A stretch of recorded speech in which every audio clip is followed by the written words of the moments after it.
আসসালামু আলাইকুম প্রিয় দর্শক, আজকের ভিডিওটিতে আমরা জানতে পারব মানবজাতির প্রথম মানব নবী হজরত আদম আলাইহিওয়াসাল্লাম ও হাওয়া আলাইহিওয়াসাল্লামের জীবন কাহিনী। আল্লাহ কিভাবে আদম আলাইহিওয়াসাল্লামকে সৃষ্টি করলেন, কিভাবে হাওয়া আলাইহিসসাল্লাম এলেন, জানব মানবজাতির প্রথম পাপের গল্প, জানব ইবলিস শয়তানের অবাধ্যতা ও কিয়ামত পর্যন্ত আল্লাহর কাছে চেয়ে নেওয়া ক্ষমতার কথা। অতএব কুরআনের বর্ণনা অনুযায়ী আজ আমরা সাজিয়েছি আদম আলাইহিসসালাম ও হাওয়া আলাইহিসসালামের এই কাহিনীটি। কুরআনের বিভিন্ন অংশে হজরত আদম আলাইহিওয়াসাল্লাম ও হজরত হাওয়া আলাইহিসসালাম সম্পর্কে আল্লাহ তাআলা বিস্তারিত বর্ণনা করেছেন। সুতরাং চলুন হজরত আদম আলাইহিওয়াসাল্লাম ও হজরত হাওয়া আলাইহিসসালামের সাথে জড়িত সৃষ্টির এক মহা অধ্যায়কে জেনে নেওয়া যাক সূরা আল বাকারা, সূরা আল আরাফ, সূরা আস-সাদ থেকে। এই তিনটি সূরায় আল্লাহ আমাদের আদম ও হাওয়া আলাইহিসসালামের জীবনী যেভাবে ব্যাখ্যা করেছেন, আমরা ঠিক তেমনিভাবেই আপনাদের কাছে তুলে ধরছি। যখন আল্লাহ ইচ্ছে করলেন মানব সৃষ্টি করবেন, তখন তিনি ফেরেশতাদের সেই সৃষ্টির ব্যাপারে জিজ্ঞাসা করলেন। সূরা আল বাকারা আয়াত ৩০। আল্লাহ বলেন, স্মরণ করো যখন তোমার প্রতিপালক ফেরেশতাদেরকে বললেন, আমি পৃথিবীতে একজন খলিফা সৃষ্টি করতে যাচ্ছি। ফেরেশতারা বলল, আপনি কি সেখানে এমন কাউকে সৃষ্টি করবেন যারা সেখানে অশান্তি সৃষ্টি করবে ও রক্তপাত ঘটাবে? অথচ আমরা তো আপনারই তাসবিহ ও পবিত্রতা ঘোষণা করি। আল্লাহ বললেন, নিশ্চয়ই আমি যা জানি তোমরা তা জানো না। এরপর মহান আল্লাহ রাব্বুল আলামিন শুষ্ক ও ঠনঠনে মাটি দ্বারা হজরত আদম আলাইহিসসালামকে সৃষ্টি করলেন এবং তার ভেতর রূহ সঞ্চালন করলেন। তৎক্ষণাৎ হজরত আদম আলাইহিসসালাম জীবন্ত মানবে পরিণত হয়ে গেলেন। এরপর আল্লাহ রাব্বুল আলামিন আদমকে দান করলেন সমস্ত কিছুর জ্ঞান।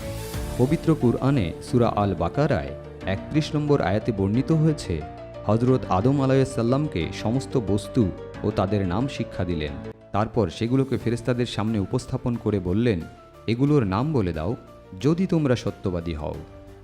ফেরেশতারা বললেন, আপনি পবিত্র, আমরা তো কিছুই জানি না, আপনি যা আমাদের শিখিয়েছেন তা ব্যতীত। নিশ্চয়ই আপনি সর্বজ্ঞ ও প্রজ্ঞাময়। আল্লাহ বললেন, হে আদম, তুমি তাদেরকে এসব বস্তুর নাম বলে দাও।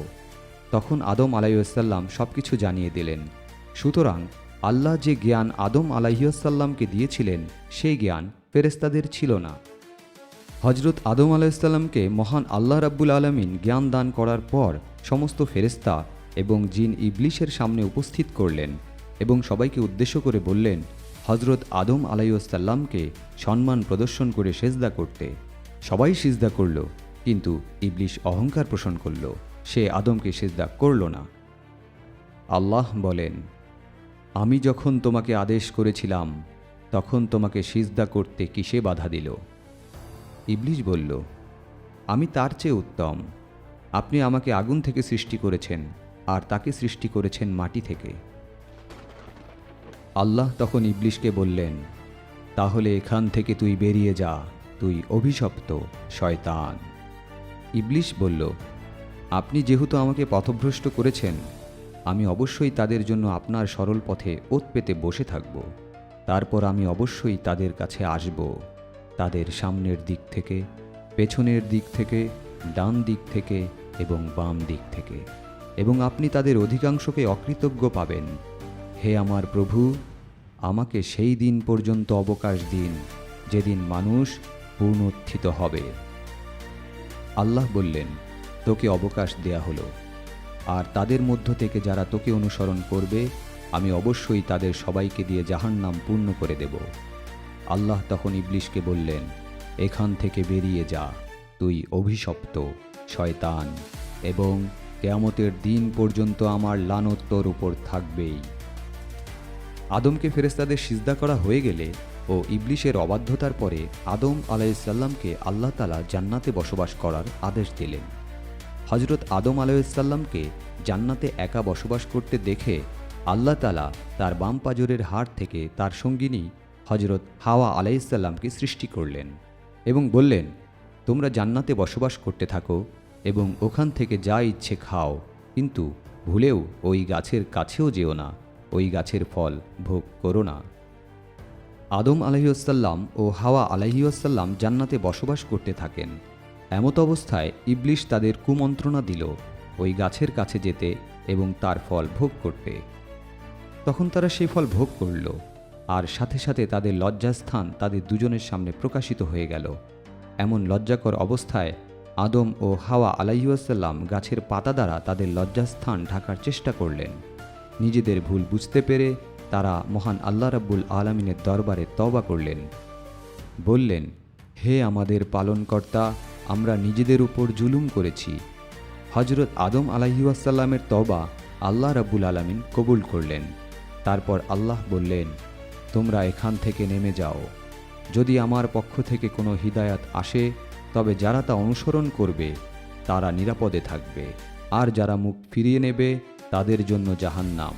কোথায় নামিয়ে দিয়েছিলেন আল্লাহ আদম ও হাওয়া আলাইহিসসালামকে? কুরআন শুধু জান্নাত থেকে পৃথিবীতে অবতরণের কথা বলে। পৃথিবীর কোন স্থানে তা ঘটেছে কুরআনে তা উল্লেখ নেই। তবে ইসলামী ঐতিহ্যে জনপ্রিয় একটি ধারণা রয়েছে যে আদম আলাইহিসসালাম অবতরণ করেছিলেন ভারতের কোথাও। অনেকে বলেন শ্রীলঙ্কার সারানদ্বীপ, যা এখন আদমপিক নামেও পরিচিত। হজরত হাওয়া আলাইহিসসালাম অবতরণ করেছিলেন আরব উপদ্বীপের জেদ্দায়, যা বর্তমানে সৌদি আরব। পরে তারা আরাফাতে মক্কার কাছে মিলিত হন। আদম আলাইহিসসালামের জীবনকাল সম্পর্কে কুরআন ও হাদিসে স্পষ্টভাবে উল্লেখ করা হয়নি, তবে ইসলামী ঐতিহ্যে ও কিছু হাদিসের ধারণা পাওয়া যায়। ইসলামী ঐতিহ্য অনুসারে আদম আলাইহিসসালাম প্রথম মানুষ হিসেবে পৃথিবীতে আগমন করেন এবং পৃথিবীতে প্রায় 960 বছর বেঁচেছিলেন। এটি প্রাথমিক ইসলামী ঐতিহ্য থেকে জানা যায়। এছাড়া ইসলামী ঐতিহ্য অনুযায়ী আদম আলাইহিসসালাম একাধিক পুত্র ও কন্যা সন্তানের জনক ছিলেন, যার মধ্যে হাবিল ও কাবিল উল্লেখযোগ্য। বাইবেলে হজরত আদম আলাইহিসসালামের জীবনকাল প্রায় 930 বছর বলে উল্লেখ করা হয়েছে।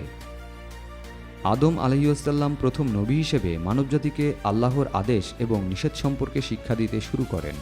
তিনি মানুষের মধ্যে আল্লাহর একত্বের বাণী প্রচার করেন। কিভাবে ভালো কাজ করা যায় তিনি মানুষকে প্রথম নামাজ এবং ইবাদত শিখিয়েছিলেন এবং আনুমানিক 660 বছর বয়সে তিনি পৃথিবী ত্যাগ করেন। ধারণা করা হয় মক্কা শহরের নিকটে আরাফাত অঞ্চলে তার কবর অবস্থিত এবং ইসলামী ঐতিহ্য মতে সৌদি আরবের জেদ্দায় হজরত হাওয়া আলাইহিসসালামের কবর রয়েছে। তবে এগুলো কুরআন ও হাদিসে কখনো কোথাও বলা হয়নি, তাই এই বিষয়ে আমাদের নিশ্চিত না হওয়াই ভালো। প্রিয় দর্শক, আদম আলাইহিসসালাম ও হাওয়া আলাইহিসসালামের কোরআন ভিত্তিক আলোচনার মাধ্যমে আমরা জানতে পারলাম আল্লাহর আদেশ না মানলে জীবনে কতটা খারাপ পরিণতির শিকার হতে হয়। আমরা জানতে পারলাম মানবজাতি পাপ করে মহান আল্লাহ রাব্বুল আলামিনের কাছে ক্ষমা চাইলে আল্লাহ তাআলা ক্ষমা করে দেন, কেননা আল্লাহ তাআলা পরম করুণাময় ও অসীম দয়ালু। জানতে পারলাম ইবলিশের অবাধ্যতার পরিণতি। জানতে পারলাম অহংকারীকে আল্লাহ পছন্দ করেন না। আমরা জানতে পারলাম ইবলিশ শয়তান আমাদের চিরকালের শত্রু। আল্লাহ প্রকাশ করে দিলেন ইবলিশের ধোকায় পড়ে আমাদের শেষ পরিণতি কী হবে। আল্লাহ জানিয়ে দিলেন আমরা তার দেখানো পথ অনুসরণ করলে আমাদের জন্য রয়েছে মহাপুরস্কার। সুতরাং আল্লাহ আমাদের আদম আলাইহিসসালামের এই ছোট্ট কাহিনীটি থেকে শিক্ষা দান করুক, এই প্রত্যাশা রেখে আজকের ভিডিওটি এখানেই শেষ করছি। আসসালামু আলাইকুম ওয়া রাহমাতুল্লাহ।